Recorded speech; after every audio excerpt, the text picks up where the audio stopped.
Времето не просто тече, то разговаря с теб.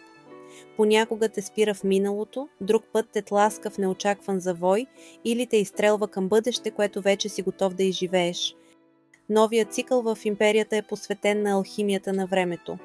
Изкуството да разбереш през коя времева врата преминаваш сега и как да пренапишеш своята съдба.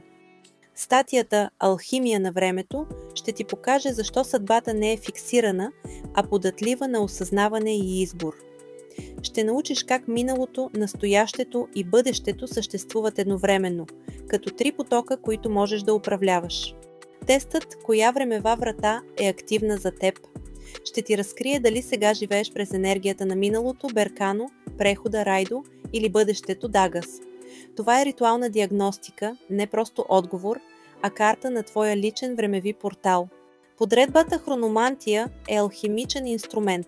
9 позиции, които показват къде си спрял времето, какво е готово да се освободи и как да преминеш през портата на своята нова реалност.